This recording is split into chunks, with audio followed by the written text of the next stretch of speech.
Okay, great. So thank you for inviting me to speak here today, and what I'm going to do in this session is I'm going to do a sort of talk for the first half or thereabouts, and then a demo of to illustrate some of the things that I've been talking about in the talk so that we can actually go through some real examples and see how the different things that I'm explaining sort of work in practice. So some of the things that I will be talking about in the beginning part will be sort of much expanded in the demo part at the end.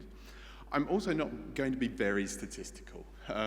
So if you are here and you're really wanting lots and lots of equations, I'm here to disappoint. If you are here and you're worried about equations, then I'm here to be very encouraging and make you happy.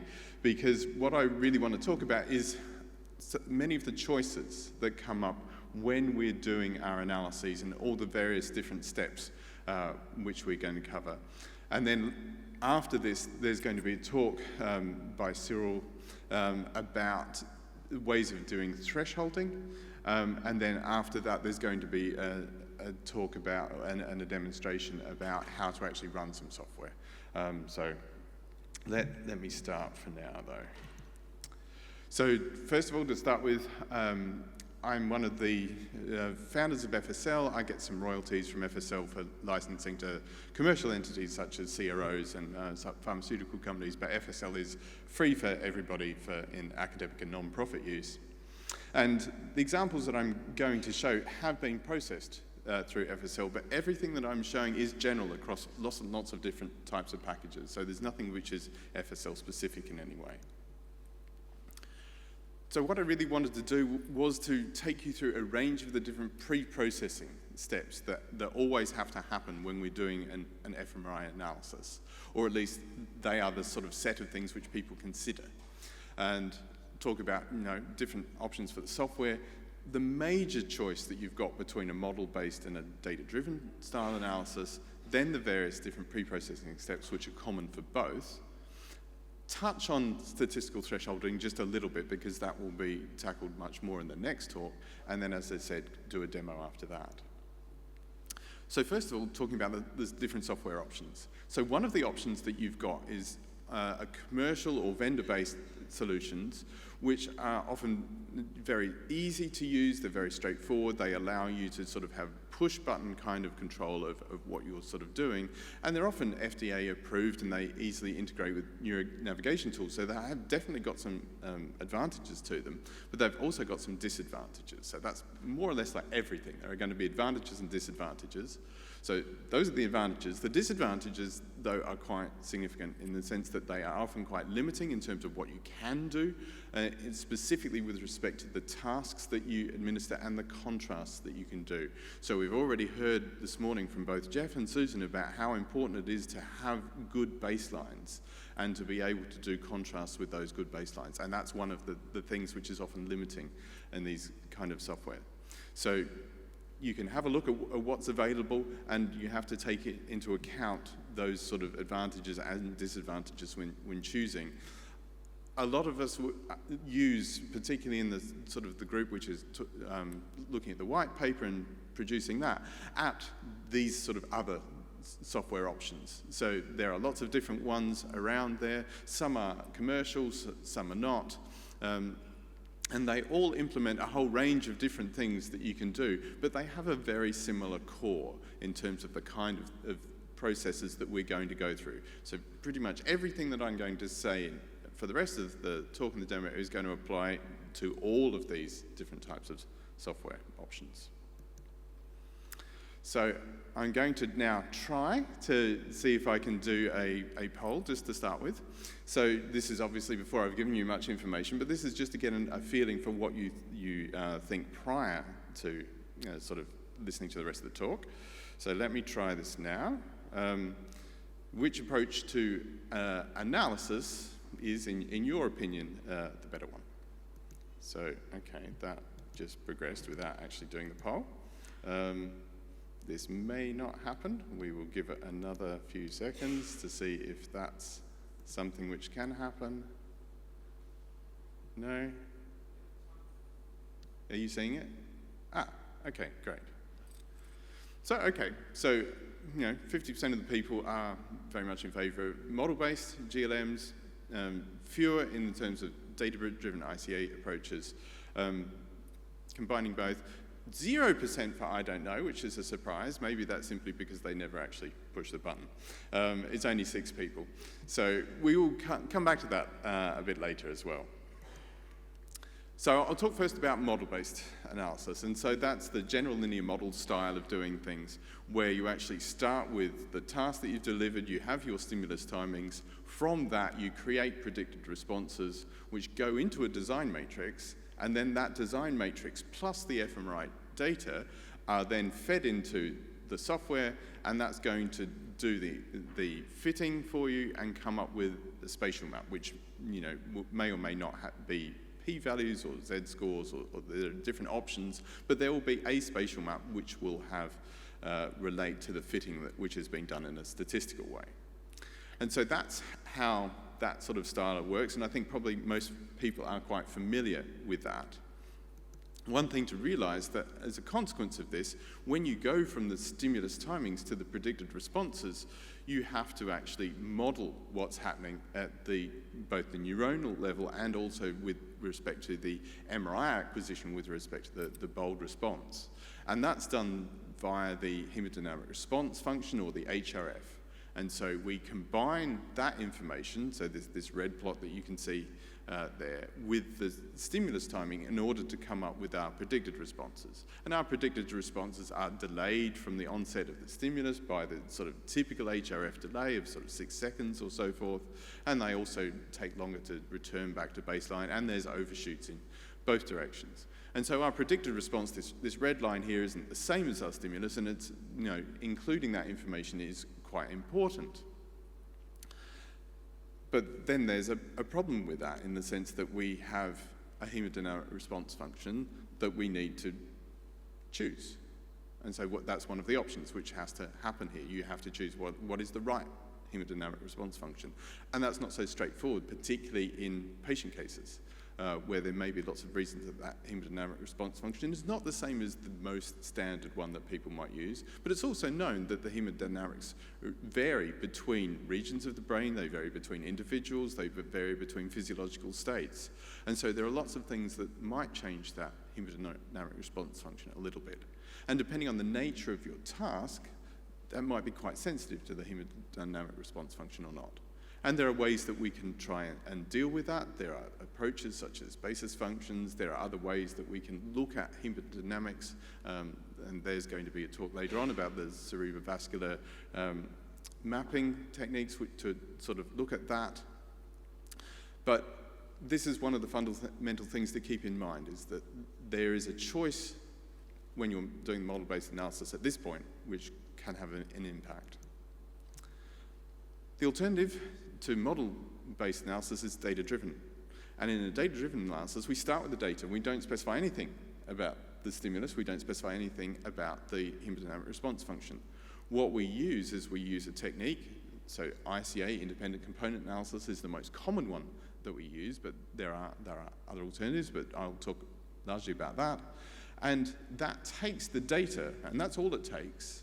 And from that data, it breaks it up into spatial maps and time courses. So it just tries to take the data and see what is there, what it constitutes that data. And then this is sort of a little diagram, but what you'll more often see is something sort of looking like that. You'll see a series of different spatial maps, each one associated with a time course. And you will have to decide, what they mean. And so there will be a number of those which come out of the analysis, and you need to go through them, and you need to sort of decide subjectively as to whether they relate to the thing that you're interested in or whether they're related to some artifacts. And I'll go through some examples of that within the demo later. So the first big choice that you have to make when you're doing analysis is to choose between the model-based side and the data-driven side. And it's not a straightforward choice. So in the left-hand column here, I've got all the sort of the things which are good about model-based or not so good about data-driven. On the right-hand column, I've got the other way around, things which are not so good about model-based but are very good about data-driven. So in the left, we've got things like the GLM, the model-based one, is good for contrasting complex baselines. And we've seen already that that can be an important aspect of the kind of studies that you want to do if you want to map out language or other things. One of the downsides of doing data-driven is that you don't know how many components there should be, and that has to be estimated from the data, and then you have to go through and you have to subjectively choose what they mean. It also has a random element, so if you repeat an ICA, you might not get exactly the same thing back, and certainly the order of the components that you might get back could be different, whereas the GLM is much more repeatable, much more straightforward. The downsides of the GLM, in the right column, are that you need to specify an HRF, and your HRF, the standard one that you choose, might not be actually that appropriate for the subjects that you're looking at. An advantage of the data-driven approach, or ICA, is that you also see always the negative and the positive sides of the changes which are going on. Now, you can also look at that within the GLM, so that's not unique to ICA, but it is presented much more straightforwardly. ICA also shows you what artifacts are present, whereas that might be much more hidden, much more hard to get a feeling for when you're actually just doing a GLM. And there are some alternative statistical thresholds which are more common when you're looking at ICA results than they are when you're looking at GLM. And so, there are things on both sides of that. And I would say that there are many advantages to combining both of these different methods so that you have a much richer understanding of what's in your data. Okay, so now I have another poll, which is about methods for correcting for motion. And so here are 5 different options, and I just wanted to get a feeling for how many people use these different options or have used them before. So the first one is about aligning things geometrically, the correction or the retrospective alignment. We've got regression of motion parameters in the GLM typically. We've got ICA-based cleanup, we've got removal of outliers or scrubbing, and we've got prospective motion correction. Okay, that should be coming through now. Okay, good. Lots of people managed to do that poll, so that's excellent. Okay, so that is more or less what I would have expected. Lots of people are doing the spatial realignment of the images, and that is a very crucial thing to do. A lot of people are doing motion parameter regression, which is one of the easy things to do, but has some downsides to it, which I'll talk about in a minute. Less people are doing ICA-based cleanup or removal, and very few people use prospective motion correction, which I think is common. It hasn't really caught on, but there's a lot of potential for that kind of method. So that's interesting, and that gives you an idea that within, even within that step, so here are 6 different steps that I'll talk about, which are very common in the pre-processing chain. Within just the motion correction step, there are lots of different options for what you can do, and ways that you can combine those. And so that's one of the important things to sort of get an appreciation for when you're working with this kind of data, because a number of the things that we would do in this situation, where we're working with individual patients, we're trying to map where things are active and separate that from areas which are not, are different from what we might do in group studies, are different from what we might do when we've got a group of healthy individuals. So I'll go through each of these now in turn to give you an idea. And all of these steps are ones which are common for either model-based or data-driven analyses. So that choice is sort of separate from this. All of these steps are things that you might do in either case. So as I said, there are lots of options. The first one is actually whether to use that step or not, whether to do that kind of pre-processing, because they're not all necessarily going to be good, and there are advantages and disadvantages in all of them. There's often also how much to do or some kind of parameter or other options associated with them. You'll find that within the software tools that you have available, there are options that have defaults associated with them.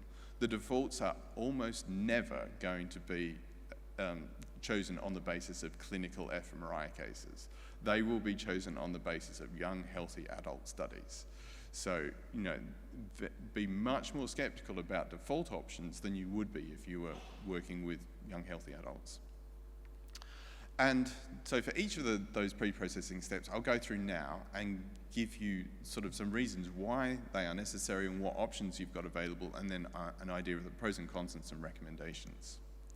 So brain masking is one of the first ones that people would approach. The reasons why we do it are that if you're going to use some kind of statistically derived threshold, then it can improve your statistics, but probably even more importantly, it makes the registration more robust. So when you're registering your functional images to your structural, so to find out exactly where those activations are with respect to your lesions and so forth, then brain masking can play an important role in that.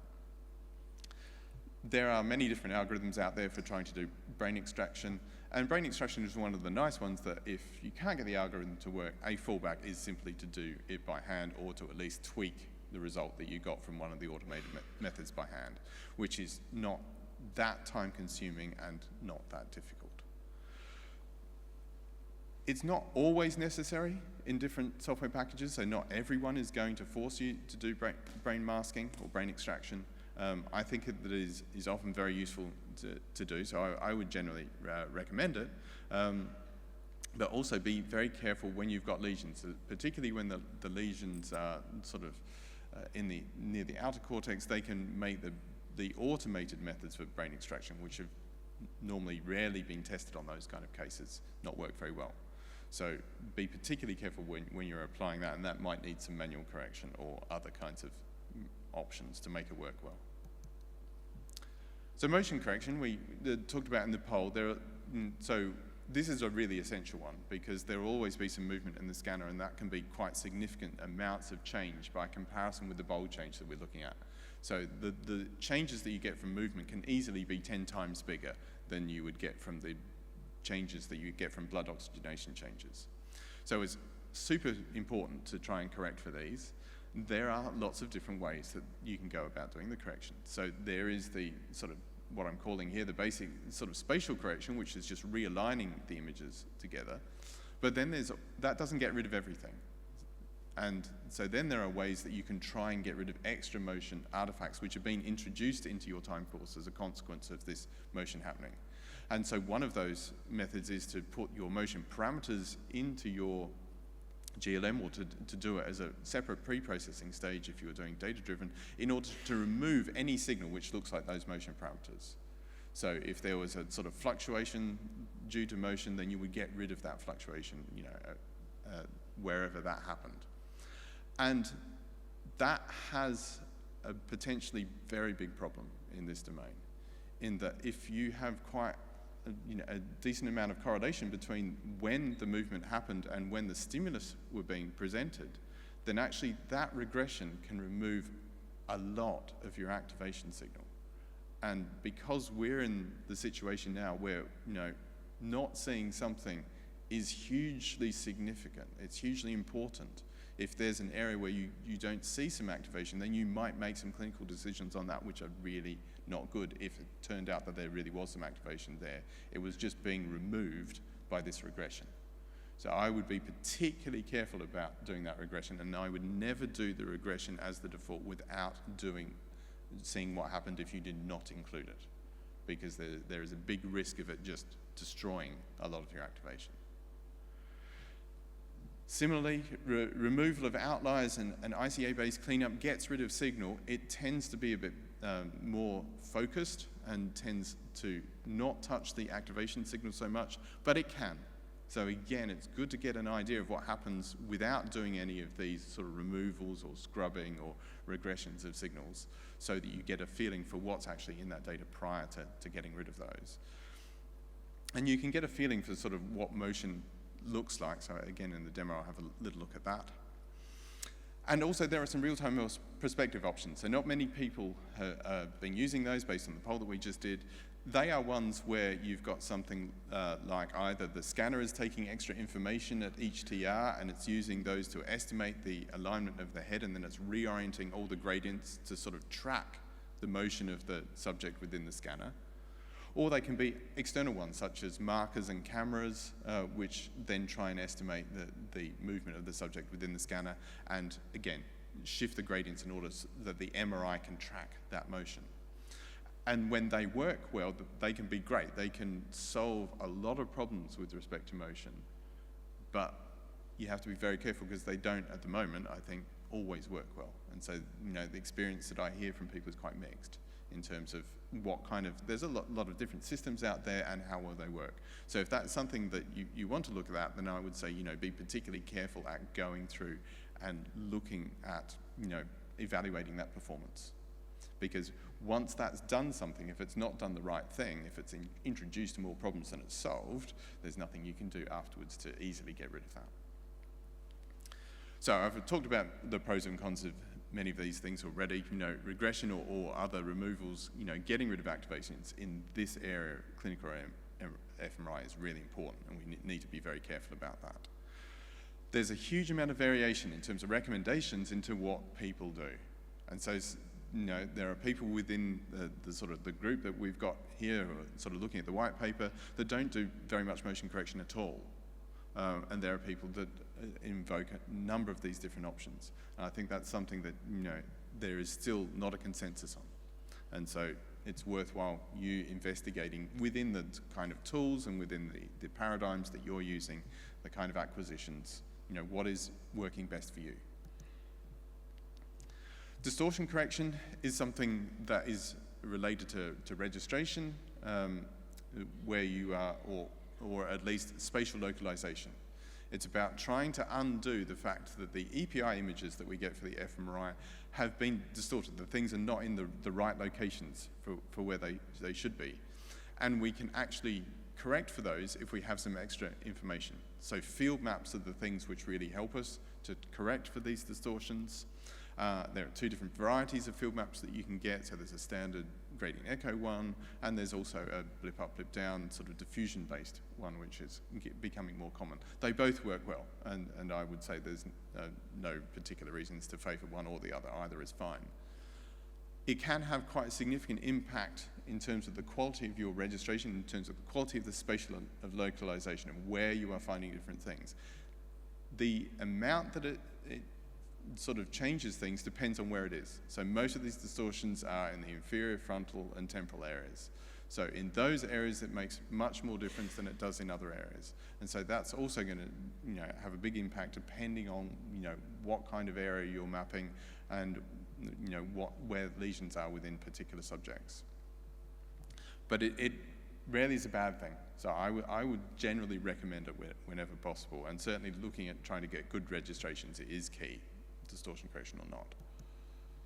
Physiological noise correction is something where you're measuring some signals, so that might be a pulse oximeter and a respiratory bellows, in order to capture what's happening with the cardiac cycle and the respiratory cycle, to get some signals from that and to try and remove those from the data that you've acquired in the fMRI.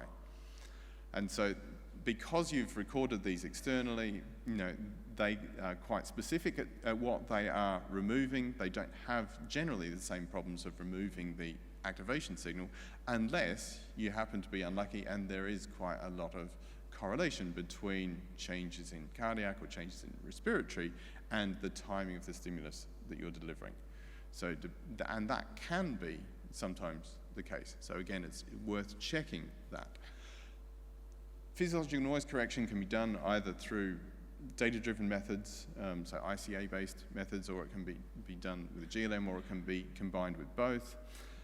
And some labs use it all the time, and it can make a big difference in terms of, particularly, where you're looking. These also effects tend to be more dominant in the inferior areas, and some labs don't use it at all. But it's always worth remembering that these signals are always there, and that they could be, interfering with what you are interpreting as activations. Spatial smoothing is something which is very commonly done and has a huge effect. And I'll show you some more examples in the demo. It's done generally to reduce noise. So doing some smoothing will reduce the noise or increase the SNR, because it averages the noise together, but if you're averaging within a region which is all active, then it doesn't actually affect the activity within that region. So that can be very good. We normally characterize it by the amount that you do in terms of millimeters, so a full width, half maximum. And on the side there, you just see some examples of doing 0, so no smoothing at all, 5 millimeters or 10 millimeters. So 10 millimeters, you can see that a lot on the raw images, and I'll show even more in the demo. We would generally sort of say, be careful not to do too much. It does improve your sensitivity a little bit, but it also reduces your spatial localization. So, and it can reduce your ability to see very small activations. So for that reason, we would say as a general rule of thumb, don't go above 5 millimeters for your smoothing, and somewhere between sort of 1.5 to 2 times the voxel size is a relatively common practice, but it's not always done. Again, it's one of the options that you can choose whether you want to do it or not. Temporal filtering, at least the kind of ones that we normally do, is about removing slow drifts in time. So we normally look at doing what's called the high pass filtering, so letting all the high frequencies go through and just getting rid of the really low frequencies. For that, you have to choose a cutoff frequency, and that really has to be one where, you know, the slow drifts over time are sort of less than your cutoff frequency, and anything else that you think is interesting, particularly the frequencies of the activations that you'd be looking at, is above. That's a relatively straightforward thing to do. It's a very common thing to do. Low frequency drifts are never going to be helpful, and on some systems you will see a lot of them, and some systems you'll see very little. But if there's very little, then it doesn't matter that you've done this. If there's a lot, then it can have a big effect. And then finally, for statistical thresholding, that's a whole extra thing, and so there's a whole nother talk following this about that. Because in the standard sort of research, healthy control kind of studies, where you've got big groups, then it's all about trying to control false positives rates, trying not to say something is active unless you're really, really sure about it. But that's not the situation that we're in for clinical mapping. So we want to trade off the false negatives being much more significant than false positives in this case. We want to make sure that we're not missing areas of the cortex which actually are active. They are super important, and we want to make sure that we're not going to miss those by treating them as a false negative. So there are different methods that we would recommend for statistical thresholding, which are not the standard ones which are done in the rest of the neuroimaging community. So then this is just a poll again. So this is the same one that we had at the very beginning of the talk. So yeah, okay, that's going to run now. So have a go at that. And then after this, there'll be a summary, and I'll get onto the demo.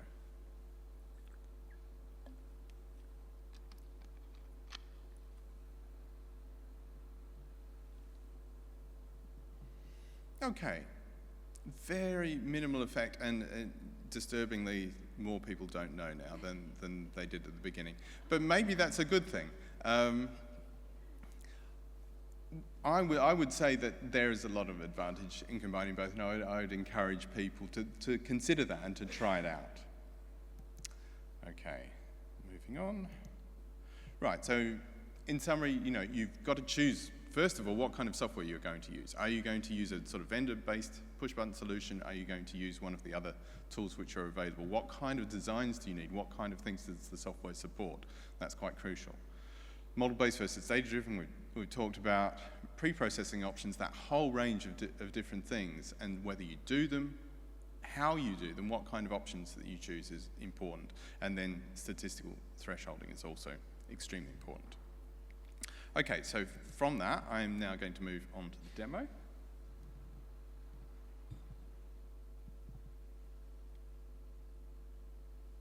So hopefully you are going to see my laptop screen in a second. I can use that time to figure out which one of these I want to start with. Yep, that's the one. Can we switch to the laptop, please?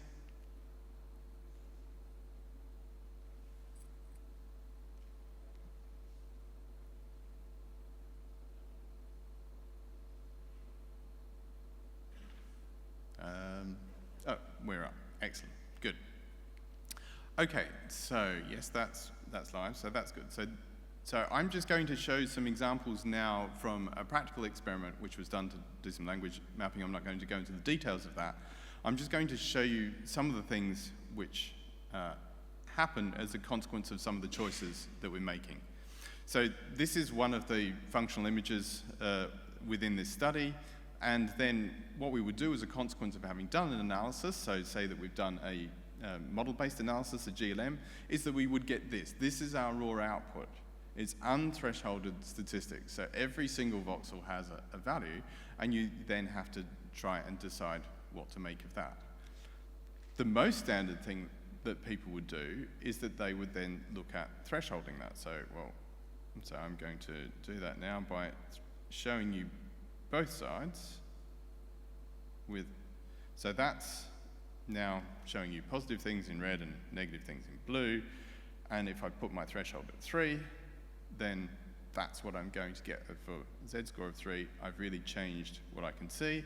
But if I made that 2, then it would be different again. So choosing what sort of threshold that you have can have a big impact on certainly the extent of some of the activations that you're going to see, and that's something that will be talked about in the next talk. So I'll just stick at a threshold of 3 for the moment. And this is an analysis that we did where we did no smoothing, but we did do motion correction, we did do high-pass filtering. And so these are the sort of things that you see, and you see sort of both the positive and the negative sides of things. So if I could just look at the positive, and that would be what I'd see, and you can see some of these areas of interesting activation around the tumor area. But you can see, there are bits and pieces everywhere. But it's quite useful to also just look at what's also present on the negative side of things, because that can somehow help with your interpretations. I can switch from this into showing you what I would have got if I had instead changed the smoothing amount. So this is now 5 millimeters worth of smoothing.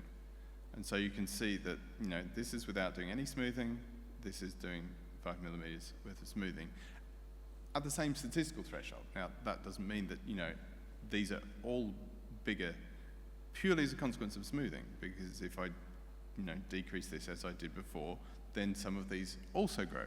But it's very important to realize that, the amount of smoothing that you do has a massive impact on what you're going to see in your results, particularly sort of for the statistically, for the ones which are above the threshold. And so you can see here, the big changes. Oh, actually, I'll go back to 3 there. The big changes that we can see in terms of extent, not maybe in terms of whether an area shows some activation or not, but whether we've got the extent of that activation.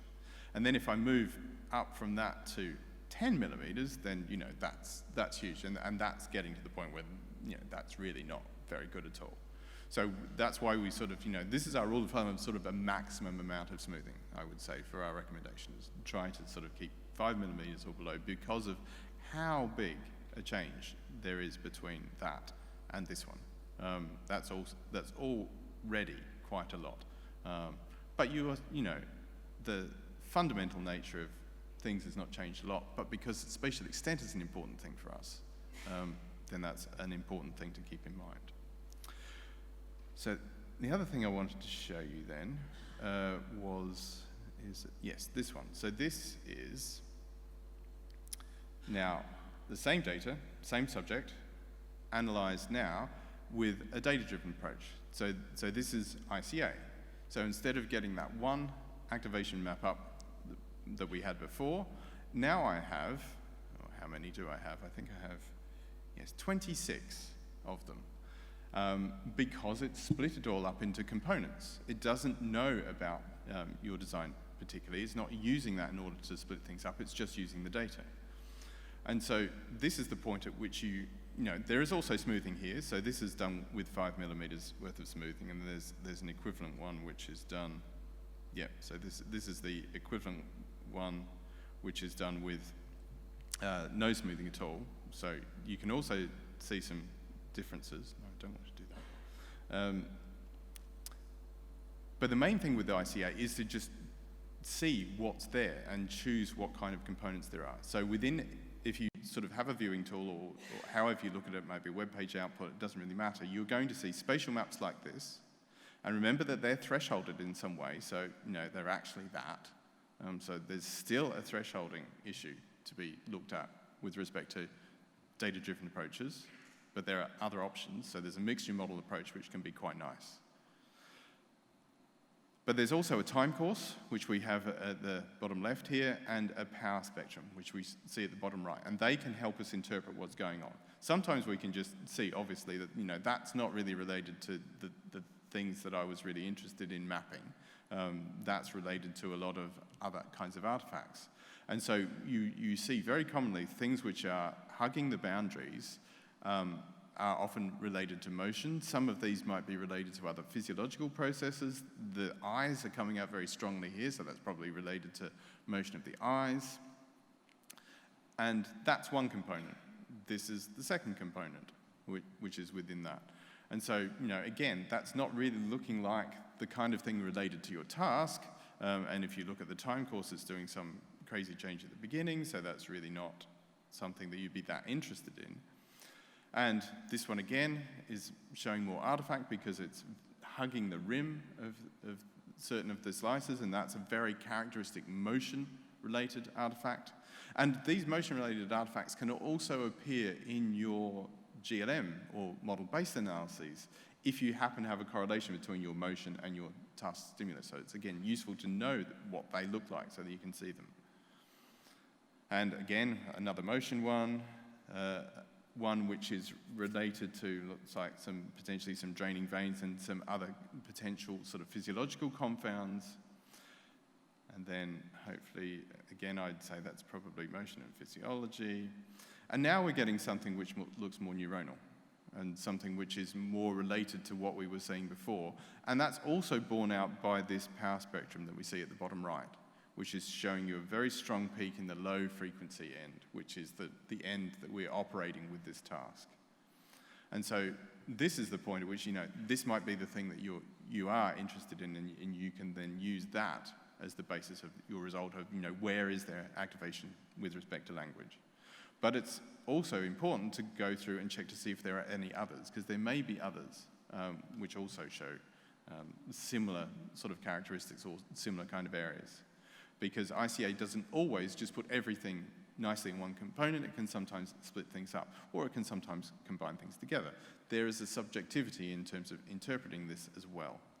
And so if I just scroll through the components that you can see here, then you can see, a number of them have, frequencies which are all over the place. They have spatial maps which don't relate to our sort of typical activation areas of interest. We've got, things here which are activating largely in the CSF and within the lesion itself. That's sort of more related to motion, again, motion, lots of motion. That's a very common thing to see. Things which here are related to lots of frontal areas, which might be related to distortions and other imperfections in the EPI acquisitions that we're using. And now we've got something here which has a low frequency peak again, but this one is probably related to a resting state network rather than the task that you're administering. So, it's something that you have to have some skill in terms of subjectively deciding what different things are. Here again, we have something which is low frequency, so quite probably neuronal, but related to different areas, different things related probably to the resting state, and then some other artifacts. And then I think we've got a few more to go. And here we've got, again, a very sort of CSF-dominated one. Ones which are within the lesion rather than outside of it. And then this one is difficult because this one has a lot of low frequency things, but is a sort of mixture of things. So this may be one of the components which is a complicated mixture of different things. And this is fairly obviously some sort of artifact happening at the lower end, which is probably related to motion, which is going up and down. And then I think that so that's the end of that set of components. And so that's something that you need to go through if you're doing this style of analysis to see what's happening. And I can compare that to what I would have got if I had done the same analysis without doing any smoothing. And so here we see the same kind of things coming up, but you can see in each of those it sort of looks more speckly, it looks more noisy. It can be more difficult to interpret what you're actually seeing in some of these, but you will still get to the point where you are finding something like this, which is very likely related to the task that you're interested in.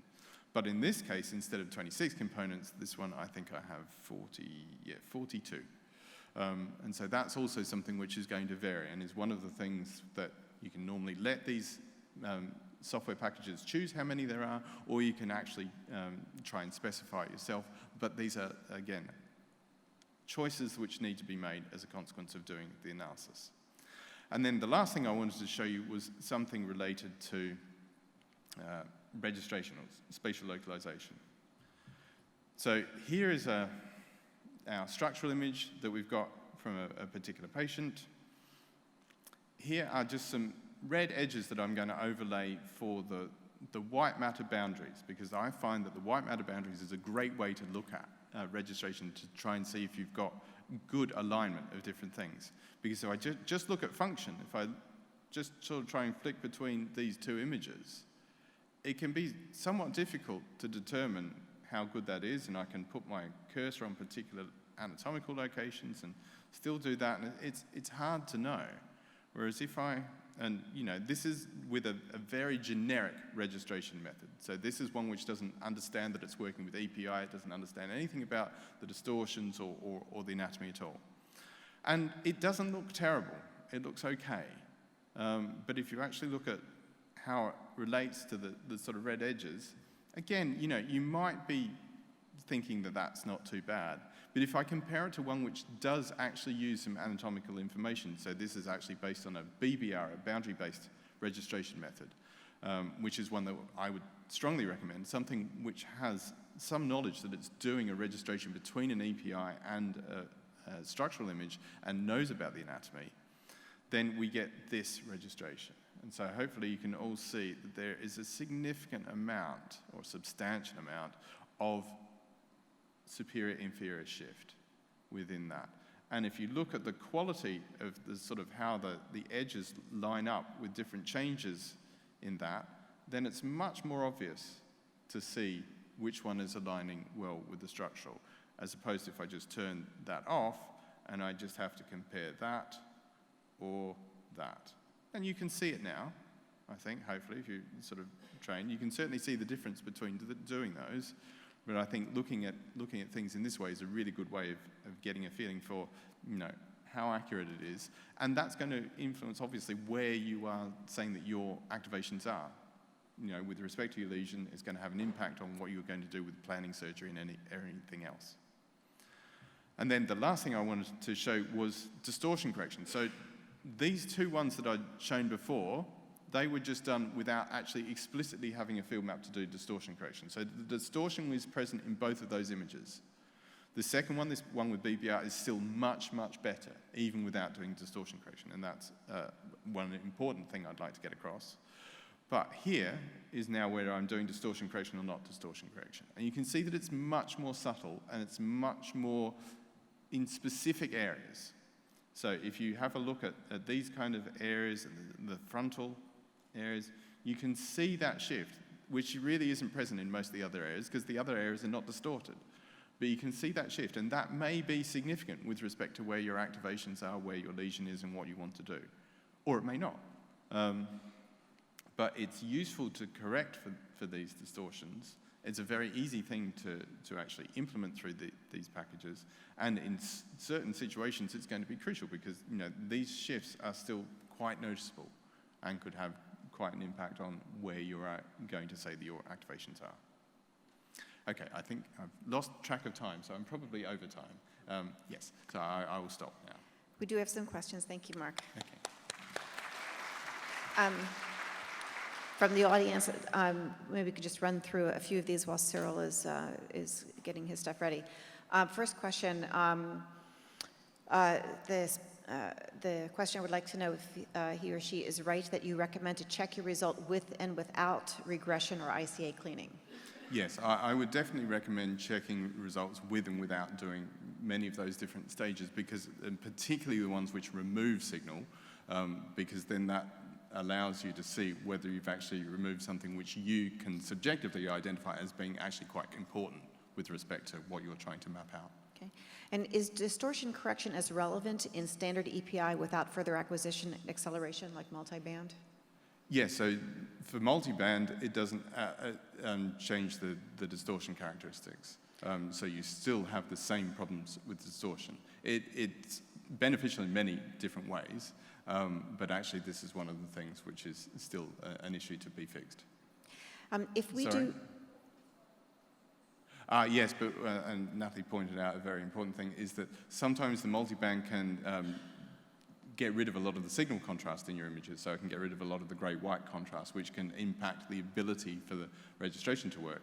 And so in that case, getting a non-saturated scan before the sequence has started, or sometimes called a reference scan, can be really helpful, because that scan will have the same distortions, but it will have much better contrast to noise, so much better anatomical information to help with the registrations. If we do, whoops, somebody just, okay. Why can't we simply bandpass filter all frequencies of 0.025 out? So it is possible to sort of filter out the high frequency, and that can have an impact on certain designs. So depending on what your study is like, that can actually have a negative impact on your ability to find activation, which is something to keep in mind. So certainly something I wouldn't consider as a default unless you've checked that carefully. It can also have some impacts on whether you'll be able to find some of the artifacts quite so easily, and whether ICA might start combining things together. And so it's probably has even more of an impact on ICA results. So it's not a straightforward thing, but it is one of the decisions to be considered. So you can try with and without doing that and see what happens. Okay, I got two real quick questions that many people have voted for, and then we can do more at We've the got a panel discussion. afterwards, right? Does it work to run ICA on the functional, recreate the functional time series based on the non-artifact components, then use a model-based analysis? So yes, so ICA-based cleaning is basically what this is describing. So it's the identification of artifacts within your fMRI, the removal of those artifacts, and then the processing of that cleaned up time series by a model-based analysis at GLM. And that can help, yes, because ICA can sometimes separate artifacts like motion much more cleanly from your task. Okay, and the last one, for block designs, HRF is not much variable. Does that make ICA less relevant in that respect? Certainly with respect to the HRF, it will have much less impact when you've got longer blocks. And so yes, that will mean that anything that you're doing in that realm is not so impacted. So that particular advantage of ICA is less relevant in that case. Okay, great. So we can have more questions later, but thank you very much, Mark. Okay. Next, I would like to introduce Dr. Cyril Pernet, who's from University of Edinburgh, and he's going to be talking about some very important issues having to do with statistical thresholds. So thank you so much. All right, thank you for inviting me. Morning, everybody. So, after talking about modeling, since Mark mentioned a few times, you just have to see how we threshold, no pressure. So I'll try to show how I think we should threshold things. So I will start by taking an example. So we've got a patient, here 42 years old male, and he's got some language working memory difficulties. Astrocyte type 2, left premotor cortex. So now you're the person in charge of the fMRI, the surgeons come and see you, and say, okay, now you're going to have to do some fMRI, and I want you to map that region. So what are you going to do? Where exactly? That's the first thing you want to think of. Is it premotor, SMA, Broca, AC, and so on? And so typically in practice, we want to map regions that could lead to major deficit, right? And so that's what, for instance, Jeffrey was talking about same this season this morning. And so the point of the mapping is you want to delineate the eloquent cortex, but also reveal if there are active patches inside the tumor, possibly. And so in terms of analysis, once you make your model, you get your map, well, whichever way you decided to do it, you're going to have to decide how to threshold. And then when you threshold, these are the 4 possible outcomes. And so we've got, in one hand, the active neural populations, and also the other ones which are, let's say, not active, even if I don't really like the term not active. And then from the fMRI, we've got the positive ball and the negative one. And so you have classical true positive, true negatives, and you want to control type 1 or type 2 error rates. And so now the question is, what do we want in surgical settings? Right? We know what we do when we do group studies from young, healthy people, but what do we want now? Does that show up? Yes, it does. No votes. You need to cast your vote. Okay, so one person wants to minimize type 2. Nobody else wants to vote? I think it closed the vote. Oh, 3? No, it doesn't close until I move it. You're right, okay. There we go. Whoops. Okay. So we can see most people are about minimizing type 2 error rates. And also at the same time get some, why our slides keep moving? Okay, anyway. So in surgical setting, what I would say is that what we want is to minimize the type 2 error rate. And so we have to have maximum information about true positives as well, because as we were talking this morning with Susan, is that what you want to avoid is to declare an area as active, which basically means it's fine for surgery, but in fact, this is active. And so that means, in one hand, we focus on sensitivity. I think we can show the mouse. No. And so which means in one case, you focus on one column, which is your true positive type 2 errors, whereas in standard fMRI, we focus on the other column, which is control your type 1 error and your true negatives, right, which we maximize specificity. And so if you use your standard fMRI stuff, so let's say I want to do a type 1 error rate control family-wise error correction, well, yes, it's good for good studies, but it's not what you want to do in surgical settings. So a little bit like the same as with pre-processing, as Mark was saying, well, there's some defaults in your software. Well, those defaults are not for surgery. They are not for clinical settings, so you need to change these.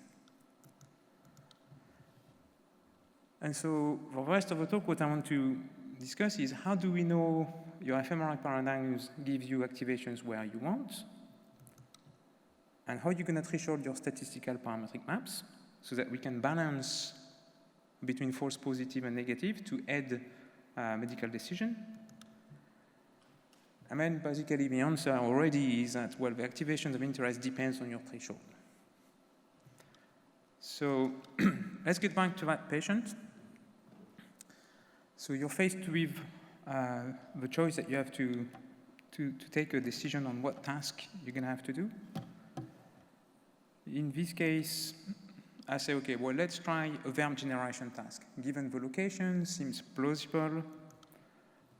We can check through against the database. So if I look at neurosynth, I can find association about this area, about 4.75. Verb generation seems to activate this region.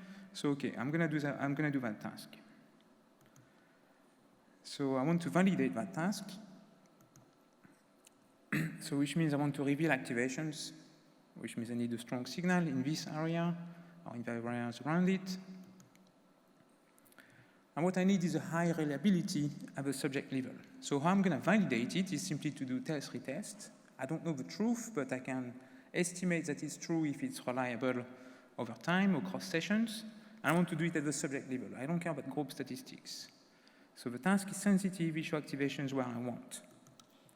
Right? And what we are used to do in fMRI, which is your group level, your RFX analysis, but basically these kind of group levels, they do not matter. So you should only inform, but not validate clinical fMRI from these studies. So when I look at neurosynth, the group studies tells me, okay, this is likely to be a good task, but this is not what I need to validate it. What I need to do to validate is to look at within subject, not between subject variance. So here is just an experiment that we did to validate that one, just 10 subjects that you scan twice.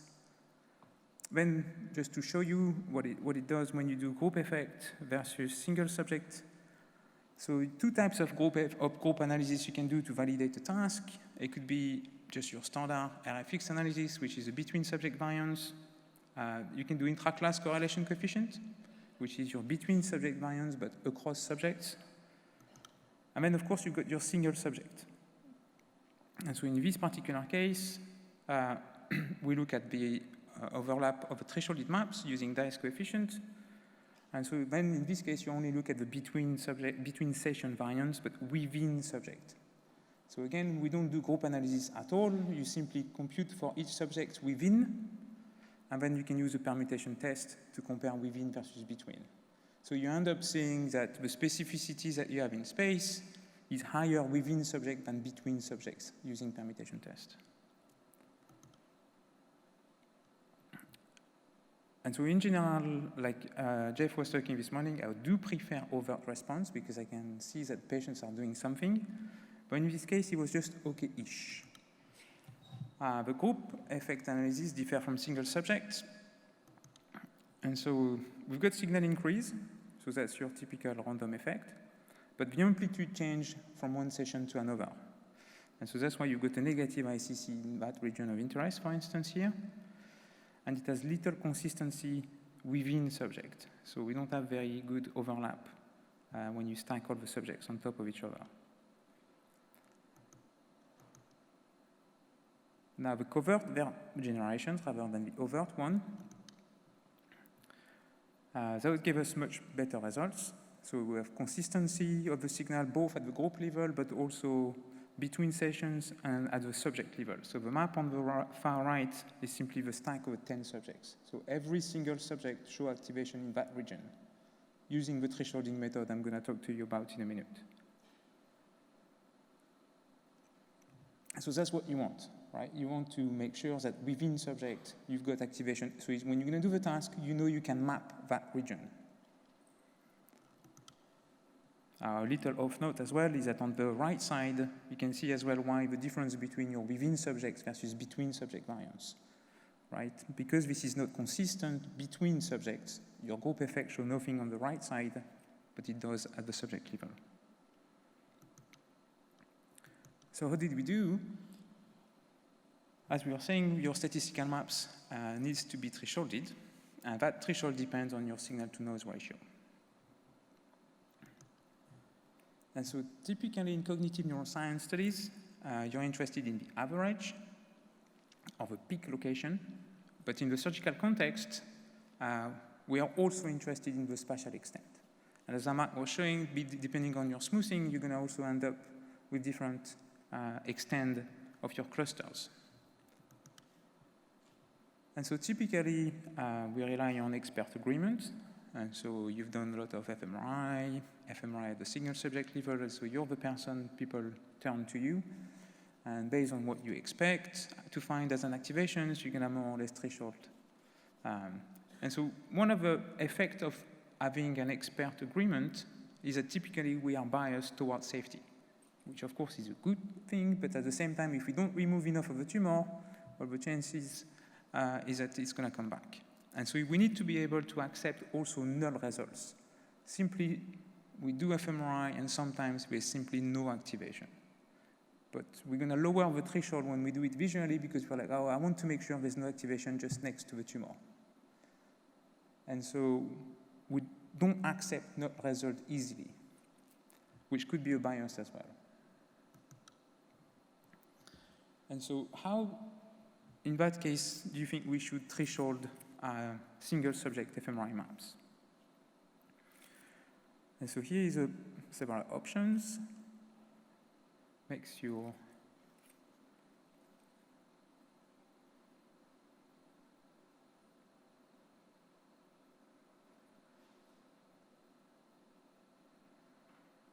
FDR is the winner so far. Oh no, that's it. Manual based, right? Expert agreement, because that's what we do. We know what we expect. And so we have also some dedicated methods. And so, of course, you can have uncorrelated at a set p-value. So that means we just, every single subject, we just say, this is that p-value. So most of you do it manually. And that's because we know, or at least we expect that given regions will be activated. And so we're going to play with the threshold, as Mark was playing with the threshold earlier, and say, okay, well, we can see more or less activations around the tumor, so we need to be careful for the surgery.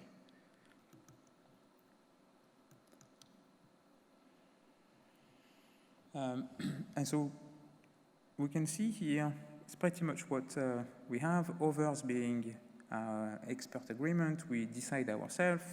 So it was a little review of literatures we done a couple of years ago. But we also have, uncorrected thresholds. Some decided in some of these papers that we looked at to use multiple comparison corrections, so control your type 1 error, whereas really we want to control for the type 2. And so now a little while ago, 2012, typical, but I think this is still valid, is that given so much differences in both signal intensity, typically statistical significance level depends on interactive evaluation. And then people just look at the thresholds and adjust the thresholds. Although I also still do that, I also think that we need methods where we can confidently accept the null and also avoid bias towards safety, so that we can maximize tissue resections because we know this is a good predictor of survival rate. And so we need to be able to somehow have methods where we can confidently say, okay, well, we can do this and we can remove a bit more of the tumor because these are good predictors of survival rates. So I'm back on my patient, and see here I'm going to show you 3 different thresholds. Here for a hand area, and then also, oops. And so, yeah. So the white is the overlaps. So we've got random RFT, FDT, so your force discovery threshold, random one, and an adaptive one. And so the white is what is overlapping, and then what you see in the blue is just one, and the pink is the other one. So depending on the threshold methods, we can see sometimes we have some overlap, but there's also some regions which simply show up in one method and not the other. So what's the good method? So what the threshold do you want to use? And so we always have different techniques, but they are all optimized on the same premises. The premises is that we need to have a high within-subject reliability. Reliability is taken as being the truth. We don't know exactly what is the truth, but if we do it multiple times and we always find the same regions, we consider that this is the truth. So it's a proxy, right? We use reliability as a proxy. So not knowing what is the truly active inactive, we need to optimize the single subject test, retest reliability.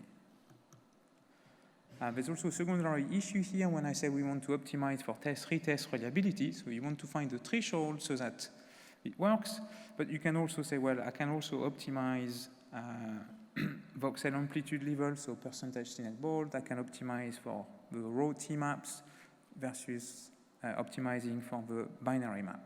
So here I'm interested in optimizing at the binary map because this is typically how we're going to take our decision. So I'm going to present 2 different methods. One of them was used by Stevens and colleagues. And so the way they do it is they use 2 sessions. And then they compute dice coefficient, which is like the typical things to measure your overlap. But then they do it for every single threshold. Since you don't know which one is a good threshold, well, what you do is you simply do all the thresholds, right? When I say all, obviously you're going to have to discretize. But let's say, let's start from 1 and then go down to 0.9, 0.8, 0.7, and so on until 0.0 something. And then if you do this, then you can compute curves of overlap. And then you can get the an AOC curve. And so you've got empirical thresholds, which means you do the test, retest, and then based on the curves, you can decide where is going to be your threshold. So for each subject, basically now we can decide. And so your area under the curve increases as least to half of the maximum, so that's the choice that they made. Area under the curve derivatives drop below this average. And so it's a nice way to be able to decide where, so we can see at the bottom here the difference between T1 and T2 and the difference between your area under the curve. And that's just like the inflection point where you might want the threshold. So the drawback of this technique is that you need 2 sessions. And also we know that we've got pressure to scan patients within a limited amount of time because healthcare is not going to pay for hours and hours of scanning. And also you need to have 2 reliable inputs. So it means if one of the sessions doesn't work, then in this case, you can't do your thresholding. But I don't think it's necessarily a bad thing. It could also be a feature, because it simply means it's not reliable at all, and therefore there's no point trying to find the threshold. And you can say, well, the fMRI mapping didn't work.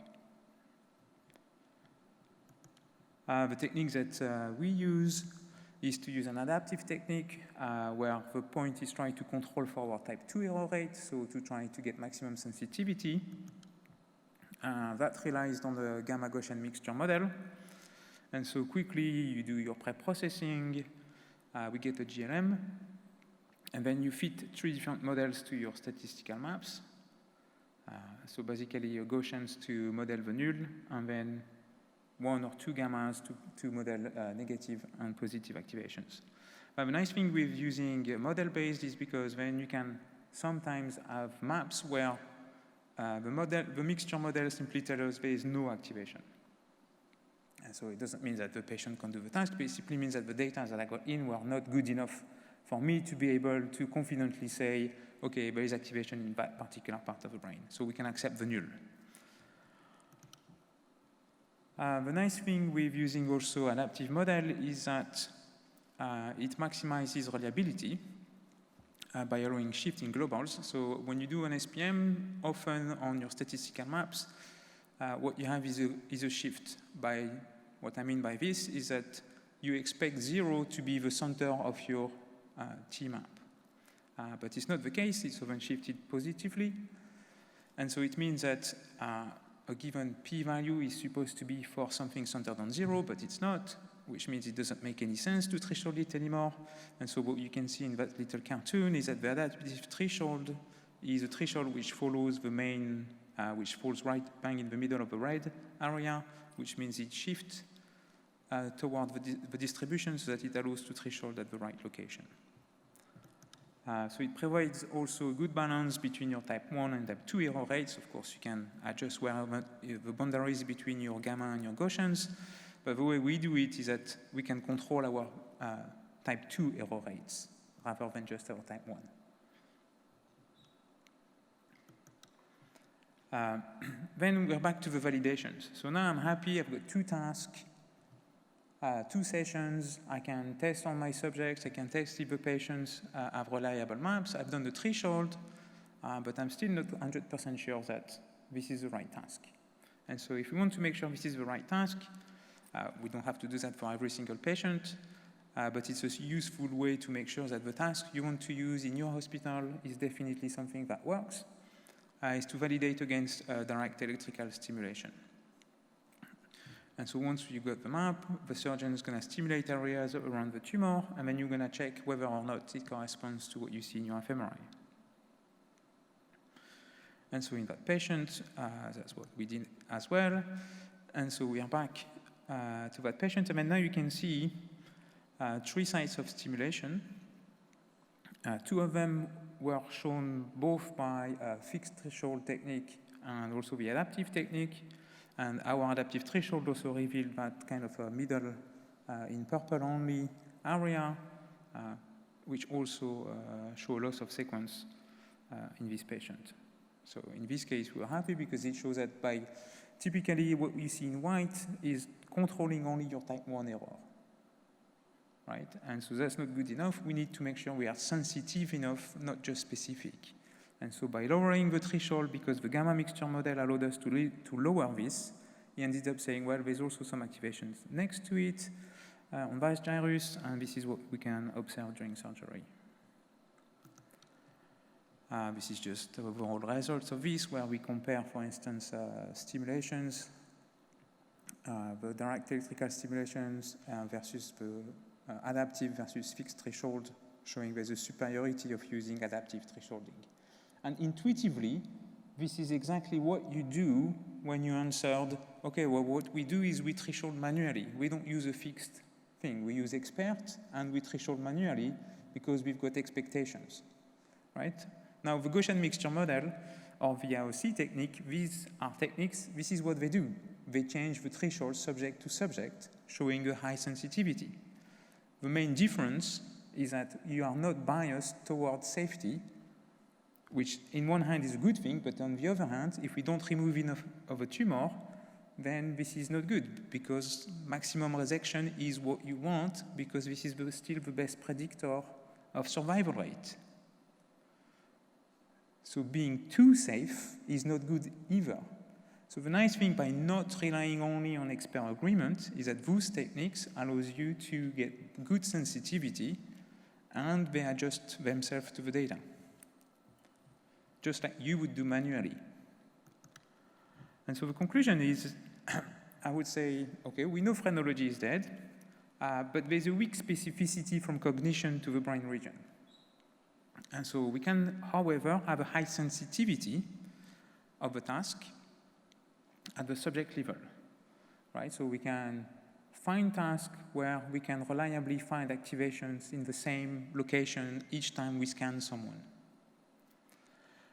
So which means we need to pick one or more tasks for one or more brain regions. Now the protocols and the task must be validated. And so that's something that we discussed in the white paper that we're doing with Susan is the recommendations at the moment is like, well, people do these tasks and it works. There's no real validation, it's just like it works. And so I think we're still far from having something which is evidence-based medicine, where we say, okay, now we have collected enough data on enough patients across multiple centers across the world, and this is the right way to do this task. So we're not there yet. And so reliability analysis before scanning patients, for sure. And again, direct electrical stimulation in the patients to get some idea of specificity. Finally, your statistical thresholding should satisfy your needs. And so type 1, okay, when we're going to do our standard fMRI for group studies, that's great. But here what we want to do is also to do a type 2 error control. And so it should be, a statistical threshold should be adaptive to the data at hand. And again, test against DES, in this case, will give you some validity of your thresholding method. Right? Does that work? Does it not work? Compared to what we do with surgery. This is me, just a couple of acknowledgements about a project we started a very long time ago with Chris. We developed some of his thresholding methods, and then the rest of the team in terms of surgery and radiology. Thank you. Thank you, Cyril. While Patty is setting up, there are a number of questions that have come in, okay? The first one is, how should we threshold individual subject SPMs when not in the clinical context? Well, I would say the same. If it's single subject maps, in all cases, I would recommend to use the same technique, right? Because you optimize your sensitivity at the subject level is typically what you want to find. And so I do use that as well for just single subject maps. Because for instance, when we look at the sensitivity of a task, the overlap between each subject, it is based on the same threshold as what we use for surgery. Okay. For the mixed model, what are the Gaussian and gamma functions picking up? That is separately. Is gamma, oh, I'm sorry, that's from Mark, never mind. To find evidence for the null hypothesis, i.e. no activation, shouldn't we use alternative approaches to NHST, such as Bayesian approaches? What was the gamma question is mine as well. Is that yours as well? Okay. Can you answer the second one? Because I've got to get back onto this. Okay, so, yes. So I would say, I mean, obviously Bayesian has got some interesting aspect as well. And so for instance, I think it can help in a different way. At the moment we're working on a model where we do use Bayesian mapping so that you can compute the probability of the whole cluster to be active near a tumor. So you get the overall region, you've got the tumor, and you say, well, what's the probability of the cortex to be active next to that tumor? rather than, so it's not really a question of mapping, as in tell me where it is in space, but more a question of giving a confidence whether or not you can do surgery safely around the tumor. And so it's just like a different kind of answer, what the strategy you want to use. Now, in terms of gamma Gaussian. Yeah, the gamma is, for the mixed model, what are the Gaussian and gamma functions picking up? That is, separately, is gamma picking up motion? Trying to understand the nature of the benefit. Yeah, so if you typically take let's say you do a GNM and you just put random regressors, typically you're going to model quite well the SPM T-map simply with the Gaussian. But not necessarily centered on 0. Now, as soon as you're going to have some deactivations, you're going to have a long tail to the left. With activations, you're going to have a long tail to the right. And so basically, the gammas are picking up activations and deactivations. But then you run all of the possible models, and you use Bayesian information criterion to decide which one is the best model. Okay. All right, so there's one more question about resting state, but I'm going to save that because Linda Dow is going to be talking about that later this afternoon. So thank you very much, Cyril. And now I am happy to introduce very slowly my colleague, Dr. We're waiting for the slides to get up. Dr. Patricia Walshaw. So we need to switch to the other computer, which is still not up there. Dr. Walshaw is a pediatric neuropsychologist and also has taken over all of the clinical brain imaging data subjects at UCLA for me. God bless her. And when she has the slides, she will be talking about an alternative approach to data analysis, as well as doing a real-time demo of basically analysis in the worst possible moment.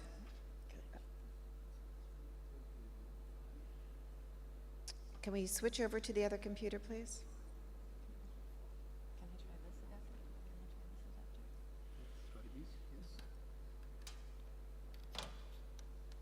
adapter? And by that, I mean trying to do cases when we have a very short period of time. Okay, that looks good. That's up there. Okay. All right. Okay. PowerPoint. This one? Okay. No, they've gone. I know. Oh, there we go. Okay, great. Dr. Walshaw. Okay.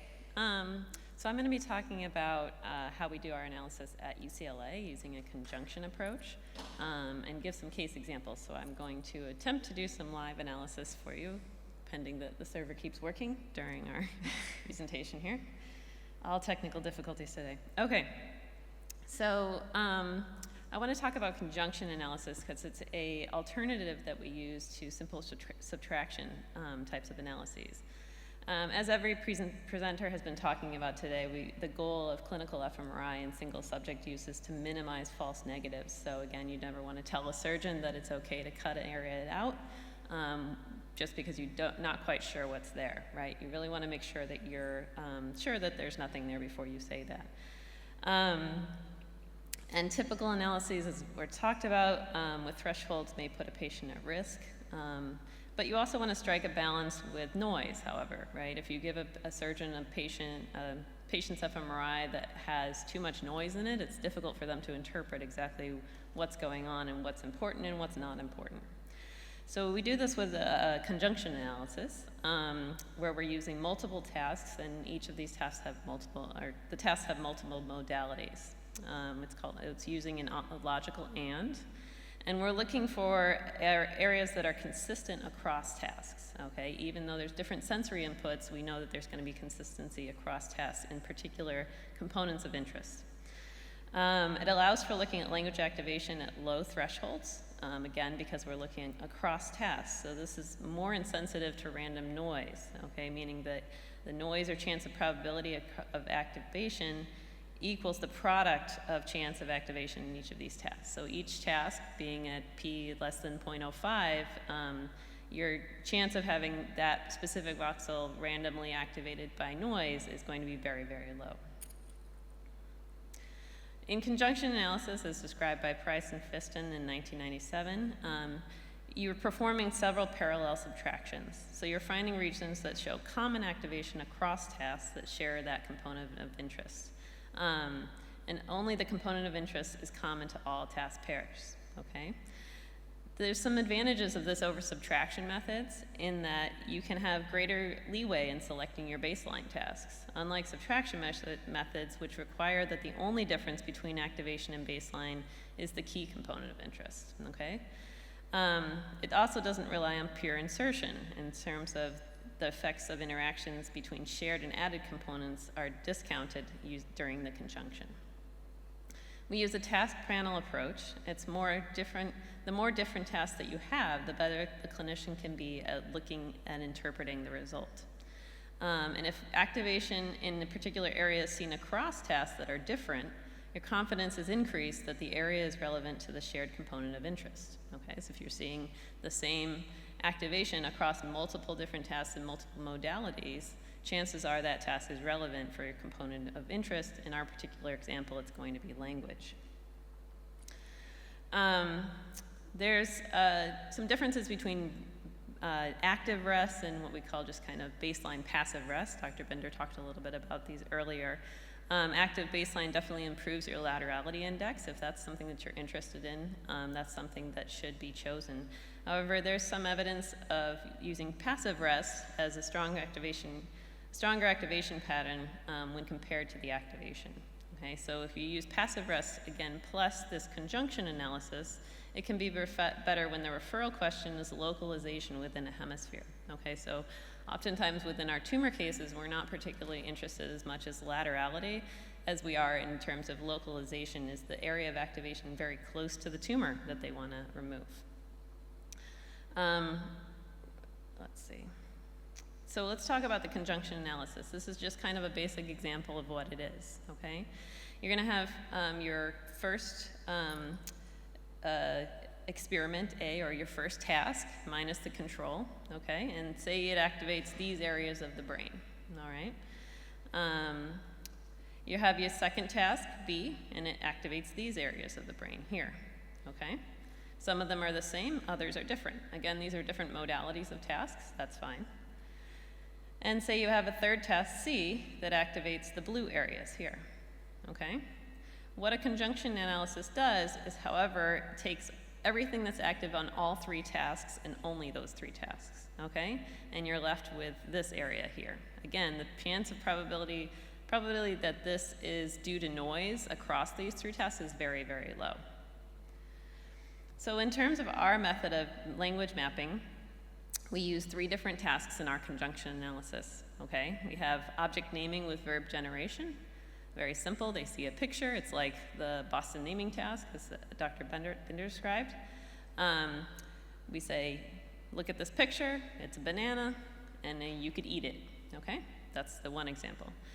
The second is reading responsive naming, okay? So for this, they're gonna read a phrase that's giving them a clue to something. So this would be something like, long yellow fruit, and then they're supposed to think banana. Again, in all of these tasks, we're having them think in their head, not talk out loud. We then do an auditory responsive naming task, which is the same thing except they hear a voice say long yellow fruit, and then they think banana. Okay, so you have different modalities, you have different sensory inputs across all 3 tasks. The way we do this, I'll describe that in a little bit. We have this in 24 different languages at this point. That's the nice thing. Most individuals can perform these tasks. Again, this is very important when you're selecting tasks, especially for tumor mapping, when you have patients who can be very impaired, have a lot of aphasia. You need to have tasks that are easy enough for them to do. We also do this oftentimes with children as well. So you need to have tasks that children can do. We've done this as young as 5 years old. The real key components are, can you be awake in the scanner and it's not too scary, and not to move too much, okay? We also occasionally will perform motor and sensory mapping, as well as occasional mapping for other important functions. So we've had examples of professional musicians come, and we want to just give them an idea of where music is housed in the brain. We use a rapid block design so that we use 10 seconds of rest, 10 seconds of active task for a total of 96 images or 12 blocks, okay? The more blocks allow for some motion during the scans. We do not do any motion correction on our tasks. We use a limited amount of spatial smoothing, but what we do is tend to repeat tasks and remove TRs that are unacceptable due to motion.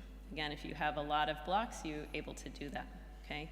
It decreases your kind of ability to, it changes your interpretation of the data, meaning that if you have less blocks, you're less confident in your results, but you can describe that in your report. At least you have some information about that patient. It's also very important to know baseline language function in order to interpret your tasks. So this is an example of what a typical map would look like for us. The numbers are representative of language areas in the brain. And this is a very clean map. It's also on a brain that doesn't have a tumor or anything in it, so that's nice to see. But I'm going to show you an example of one that does have a tumor. Okay, so for instance, this is a brain that has a very large left frontal tumor. This is in radiologic space. And what we can see is that there's area of activation here corresponding to Broca's area that's just anterior to the lesion itself, okay? We also have a little bit of activation on the right side of the brain here, and I think what's really important is that the surgeon then said to me, oh, do they have double Broca's? Does that mean you can, no problem, they got it on the right side of their brain too, okay? Well, what's really important to know is that when you speak to this patient has very disfluent speech, can basically say 1 or 2 words at a time, very halting, very difficult. So the chances are that this small amount of activation in the right is doing anything functionally for that patient is very low. And it turns out when we map the patient in the operating room, this is very active in representation for Broca's. Okay. So most software packages use a t-test in terms of analysis, which looks at a magnitude of effect given a threshold. We tend to not use that. We use an R correlation coefficient. The nice part about an R correlation coefficient is that it takes into account the whole time series at once. So you're modeling the similarity between the shape of the curve and the time series.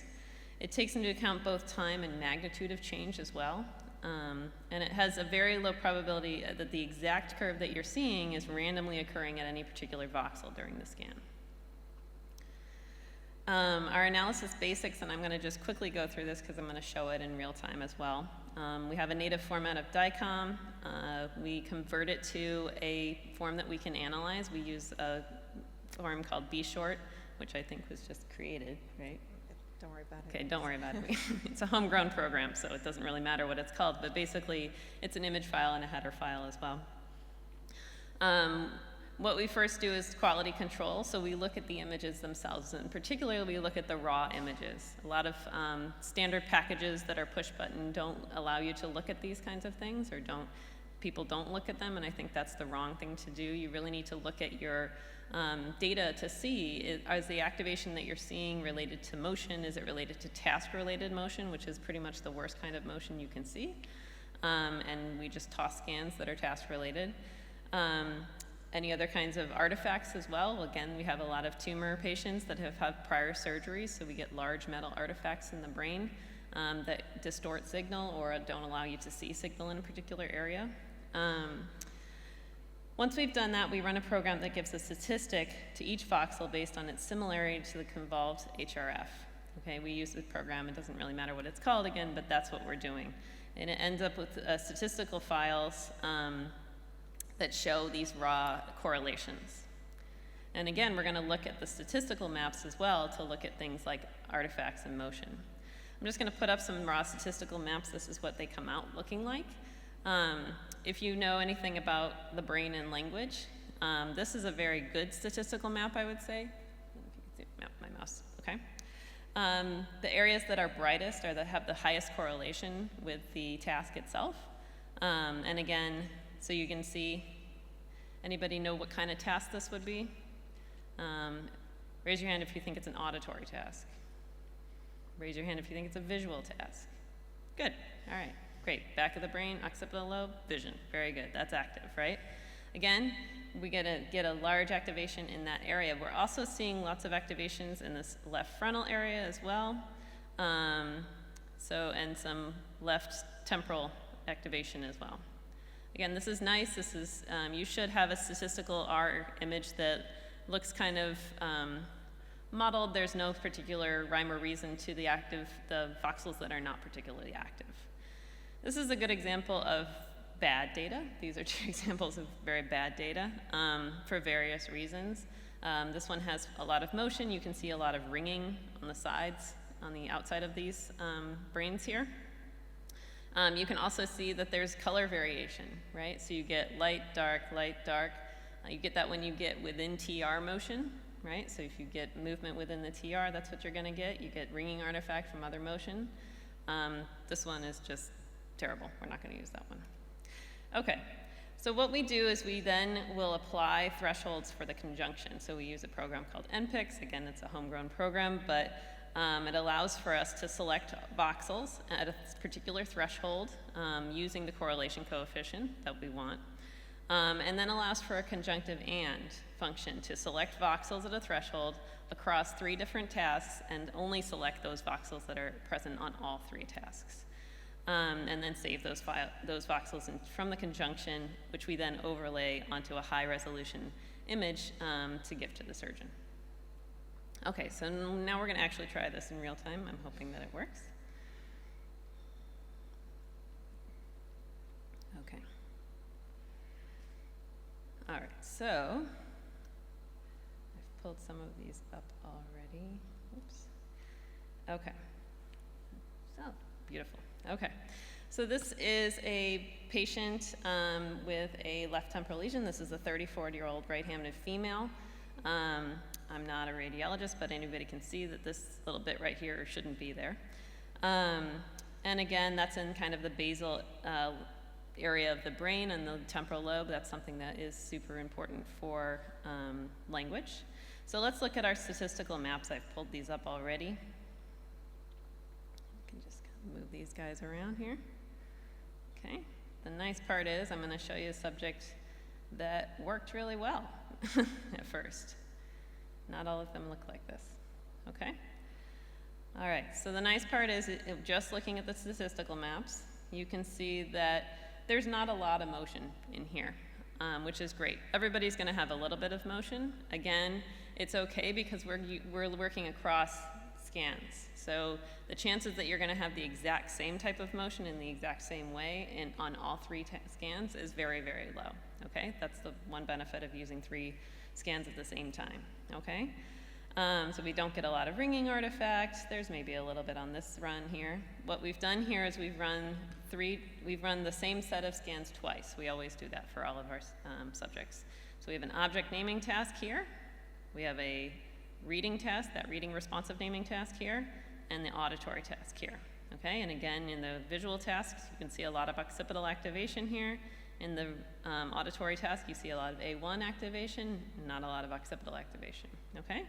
And again, that's okay. We want to have multiple modalities here. All right, so what we're going to do is I'm going to show you what this looks like. So I'm loading our statistical image map. I'm going to select all the voxels at a threshold of 0.2. Again, that's a particular threshold that we use based on kind of, we've been doing this for, I don't know, I'm not going to say how many years you've been doing it, 20-odd years. This is a general threshold that we use for most patients.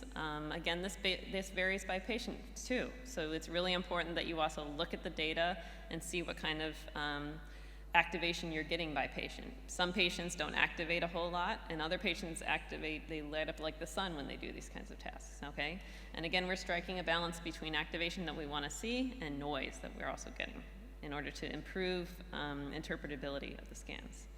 Okay, so we look at run 1, and this is all our voxels at 0.2, okay? Kind of a lot. The issue is that if you're gonna take this map and show it to a surgeon, hopefully it'll reload itself, they're gonna say, well, what part is the part that is important for me to watch out for, right? That's not very helpful for them, okay? So let's take the second. So we're taking the VRN, which is the reading task, okay? And we're gonna import the selected voxels on the first task here and say, I wanna select all the voxels on the first task and also the ones from the second task, okay? Again, at my threshold of 0.2. All right, so now we've got a map that looks like this.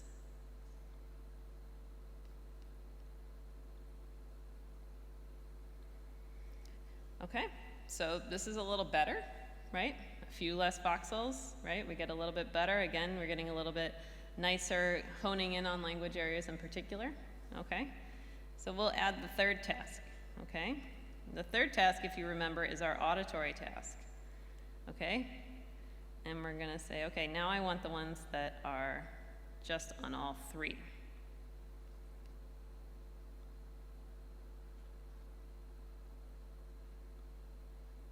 And that's what you get, okay?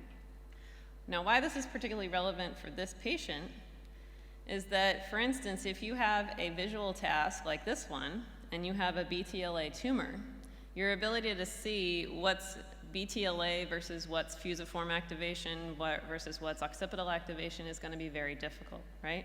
Because here's the tumor here, and all you're getting is a whole bunch of activation here, which some of it is fusiform because they're looking at objects, some of it is visual because they're looking at something. But now that I've added the auditory task as well, and I've got all three tasks working at the same time, we get very nice representation for BTLA, and you can see that it is abutting the posterior aspect of the lesion.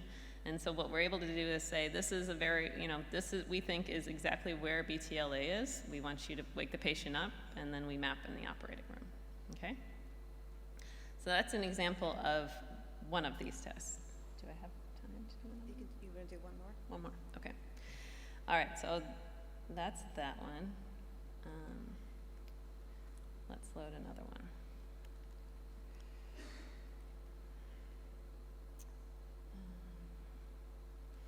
Okay, so while she's setting up, there is a question along the way. Overlap between three tasks, new thresholds, is task numbers that commonly activate increased chance to miss functional area 2. So I think that the question is, so you're using different thresholds for different tasks? No, the same threshold. Yeah, sometimes, but sometimes not. Yeah, sorry, sometimes, but most of the time we're using the same threshold. The question is, will this also give you the chance to miss functional areas as well? Yes, I mean, I think, it depends on what function you're looking for. These tasks themselves, the component of interest is specifically language, and over time tested through 20 years of doing this, it's been pretty clearly established that these tasks themselves result in a language map that involves all main primary language areas. Again, there are many other areas of the brain that are responsible for different, for instance, aspects of language. So the right temporal region we know has aspects involved in prosody and other things like that. And certainly there's other functions that are involved in the brain in doing language. So things like attention networks and dorsolateral prefrontal activation and things like that. But the question is, whether or not these particular areas with resection are going to cause a significant deficit in the patient, right? So you can remove a DLPFC, but the person can still talk to their family. They can still do things in life. They're going to be a little bit more perseverative, potentially. They're going to be a little bit more, have difficulty shifting around, shifting set, things like that. But functionally, they'll be able to do things. If you remove Broca's area, however, the quality of life of that patient is so degraded that it's questionable as to whether or not that was worth it to do the surgery at all. So. Yeah, I think perhaps this question was also geared at wondering if sometimes you need to use different thresholds for different tasks depending on it, because if you are always using the same threshold, then you might miss something and not realize it. Yes, so what we are also doing is looking at the raw data itself, right? So we're looking at raw data. We're going to want to know, because each person is going to activate differently on each task, and so we're going to want to know how that works. Is that going to work? Okay. Can I do one more? Go ahead. Okay. So we'll do one more example. Okay, this is a less clear-cut example. I'll show you the data.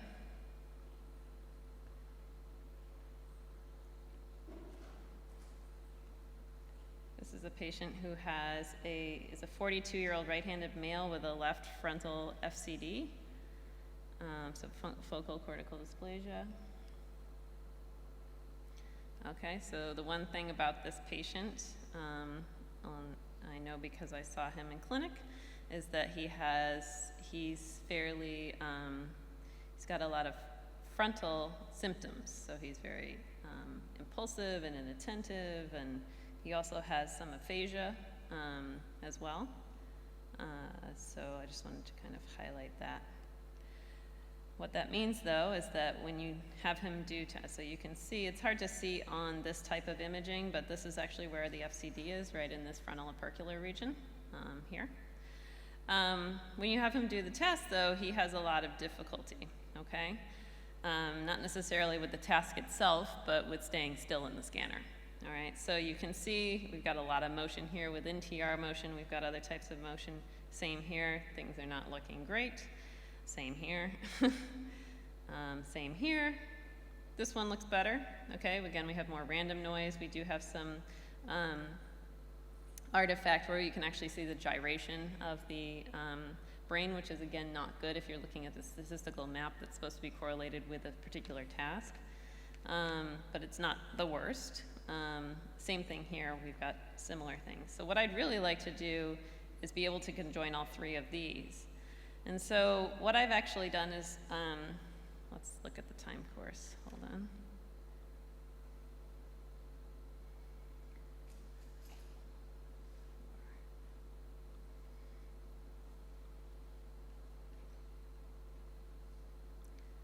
I'll show you what the time course looks like.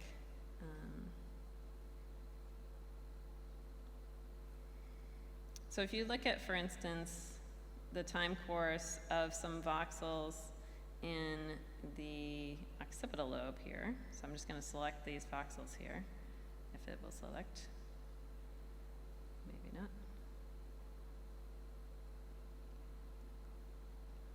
Okay, so what I've run is a program that's just going to graph the statistical model, okay? And what we can see here is a nice curve. Okay, this happens to correlate with the task we have, so we use 4 images on, 4 images off, or 4 images active, 4 images rest. This is what our curve is supposed to look like, okay? However, we do have some difficulty with some more motion. So I can select some voxels on the outside of the brain here. It's not the best, but what happened with this patient is that about the first 15 voxels are not great. The first 15 images are not great. He has a lot of difficulty settling into the task. Once he settles in, however, things work much better. So what I did was I removed the first 15 images of that, or ignored them, rather, is how I should phrase it.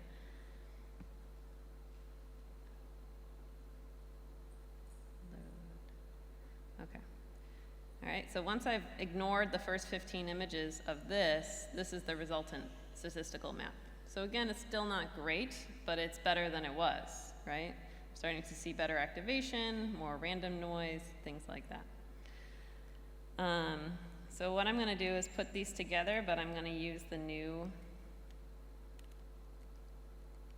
statistical map that I created. I'm going to put on 5.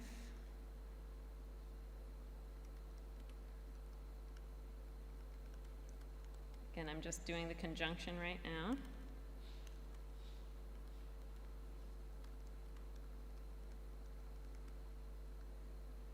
And then what I end up with is this. Okay? That's very nice because it's a nice map. The nice part about this map, again, is because it reduces so much noise that you'd have when you do a task that's just one run of something. And you're able to see a lot of activation in that right hemisphere, but most importantly is you have activation again, right next to this FCD that they want to take out. And again, so what this lent to was a recommendation to the surgery team to do a wake mapping or to do a grid. This was an epilepsy case. And so what they did was a grid, and we were able to map the language function using the extraoperative grid. Turns out he does have language right in the area where they wanted to do the resection. They ended up doing RNS instead, which was more helpful for him. So, okay, I think that's all the time I have. Okay, thank you, Patty. So we've got a couple of questions. First, is there an agreed set of tasks? You use these for conjunction analysis. Are they validated and ready for all to use? So I think that's a question of, do you share your task, and do you only have one version of each task, or more than that? Well, we only have one version of these tasks, but we can, but we have plenty of versions of tasks, I would say. These are the ones that have been the most validated in that we've used them across 20 years of analysis at this point. Each individual task was published many, many years ago. Yeah. But maybe you want to mention the different levels of ability. Child version. Yeah, so we have different levels of ability. So we have adult slow versions of the task where we have the same stimuli, but we've slowed down the timing. So we have more time for the patient to think about the answer, listen to the stimuli. We also have child versions of these tasks as well. So we have child versions that have this, it's the same idea of the task, but they have easier stimuli. So again, there's a sphinx picture in the adult version. The little 5-year-olds aren't going to know what a sphinx is, so we put in easier ones like horse, house, things like that. And then we also have early reading versions. So, when you have a 5-year-old, they're doing pre-reading. So you have things like letter identification and sight words, things like that. We also have a less than 7-year-old task for auditory, which just asks simple questions like, what is the color of stop? Who is the princess that has red hair? Things like that. When's your birthday? Again, it doesn't really matter what the answer is for any of these things. Again, patients will often say, I don't think I got it right. And really the issue is if you're trying to do the task, it's going to activate the areas we want you to activate. And I think that the corollary to that in that question is, will you share? I think that's what it means, is it ready for all to use? And they're written in MATLAB now, right? Yes, so anybody can have them. We use this MATLAB to stimulate, and it's up to you, yeah? Yeah. Yes. Yeah, yes. We're willing to share with Yeah, anybody. we're sharers. Absolutely. Yes, happy to give you all 25 languages. Yep. Are you performing these analyses while a patient is in the scanner, i.e. able to re-instruct to stay still, or only offline? These are only offline at this point.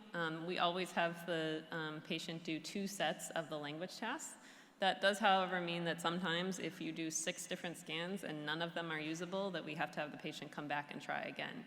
Or we indicate to the surgical team that some other method of validation for language is necessary. Yeah, on the other hand, this analysis, as you can see from what Dr. Walshaw is doing, takes virtually no time. And since many of these cases need to be done, sometimes the patient will come in, they'll have the fMRI that day and surgery the next morning. This is a very rapid form of analysis that you sometimes need to do, and you often don't have time to do many of the other things that others would like to do in a standard analysis. Okay, so that was the last question this morning, and so we're going to now break for lunch and come back in an hour, so we'll see you all at 1. Thank you so much.